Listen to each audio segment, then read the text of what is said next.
Vous êtes de plus en plus nombreux à nous suivre et à participer à l'évolution de la chaîne Afrique N24, et sincèrement nous tenions à vous en remercier.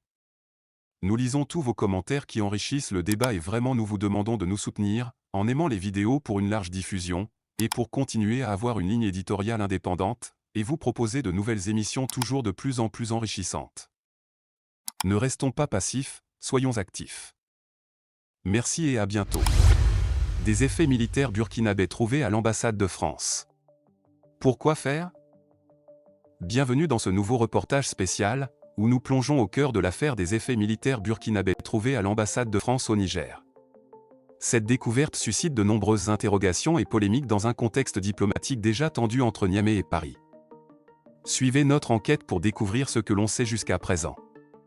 Si vous êtes nouveau, n'hésitez pas à partager cette vidéo avec vos amis et n'oubliez pas de vous abonner et d'activer la cloche de notification afin que vous soyez notifié chaque fois que nous publions un nouveau reportage. C'était mardi dernier lorsque des soldats en faction à l'ambassade de France à Niamey ont procédé à la fouille minutieuse d'une fourgonnette. À l'intérieur, ils ont fait une découverte qui a rapidement fait le tour des médias et des réseaux sociaux. Selon les informations diffusées par la radio-télévision du Niger, RTN, lors de son journal télévisé du mardi 5 septembre 2023, la fourgonnette transportait 16 tenues de treillis, 21 t-shirts militaires et 2 paires de chaussures. Ces effets ont été découverts après une fouille approfondie. Nous vous donnons lecture de ce communiqué du Conseil national pour la sauvegarde de la patrie, CNSP, communiqué ainsi libellé.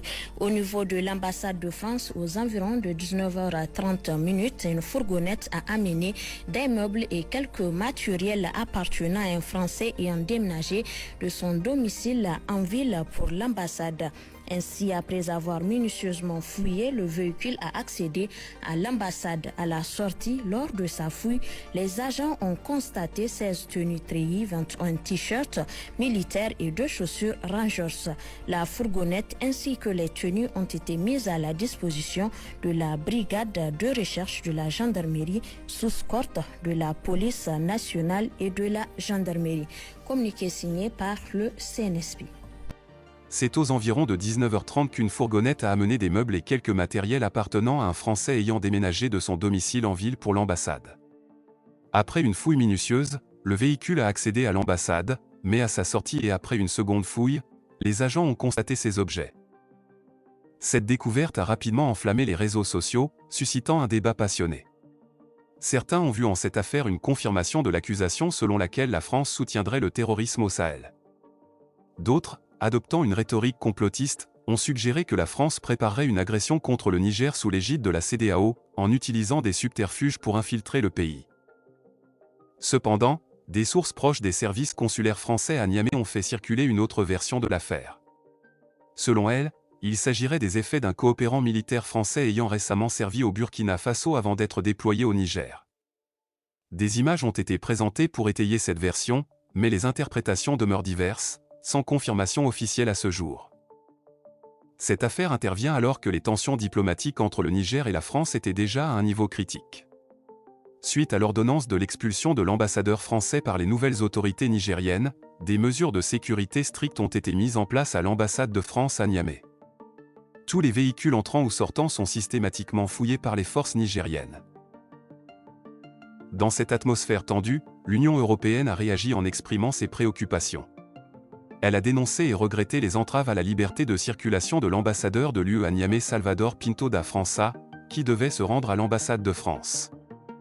Cette déclaration rappelle les droits diplomatiques accordés aux ambassadeurs conformément à la Convention de Vienne de 1961.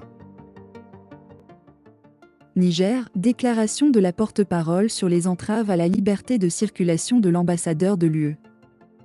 L'Union européenne dénonce et regrette les entraves à la liberté de circulation dont l'ambassadeur européen en poste à Niamey a été victime ce mardi 5 septembre alors qu'il se rendait à l'ambassade de France. Au titre de la Convention de Vienne de 1961, l'ambassadeur de l'Union européenne a été accrédité en bonne et due forme et il doit, dès lors, pouvoir mener sa mission dans le plein respect de ladite convention.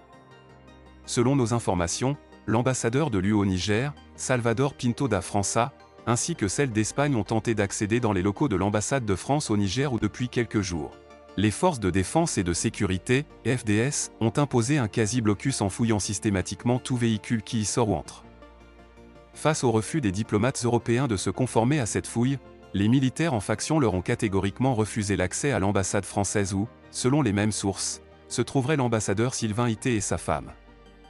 Tous les deux en situation d'illégalité dans le pays suite à leur expulsion et au retrait de leurs visas et privilèges diplomatiques par les nouvelles autorités du Niger.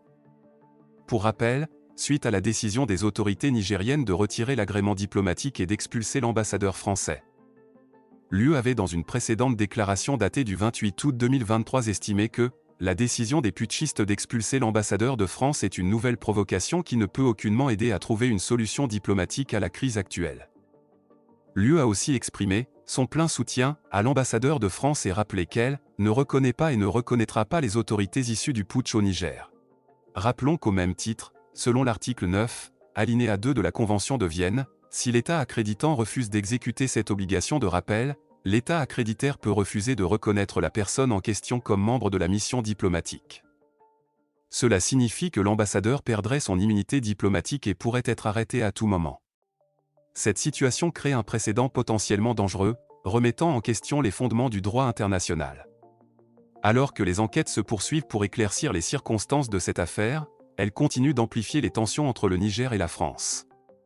Les conséquences de cette découverte sur les relations régionales en Afrique de l'Ouest restent incertaines. Nous resterons attentifs à l'évolution de cette affaire et aux développements qui en découleront. Nous voici à la fin de ce reportage, et nous espérons sincèrement qu'il vous a plu. Nous sommes impatients de connaître vos impressions, alors n'hésitez pas à nous faire part de vos commentaires. Par ailleurs, nous avons remarqué que plusieurs de nos spectateurs ne sont pas encore abonnés à notre chaîne. Votre soutien est essentiel pour nous permettre de continuer à produire du contenu intéressant pour l'Afrique des libertés. Pour nous encourager, n'hésitez pas à cliquer sur le bouton j'aime. N'oubliez pas non plus de partager cette vidéo avec vos amis, et assurez-vous de vous abonner à notre chaîne tout en activant les notifications. Ainsi, vous serez informé chaque fois que nous publierons un nouveau reportage. À bientôt. Likez la vidéo si ce n'est pas déjà fait. Laissez aussi votre point de vue en commentaire. Abonnez-vous et cliquez aussi sur la petite cloche de notification pour ne rien rater de nos prochaines vidéos. N'oubliez pas de partager aussi la vidéo et de la liker.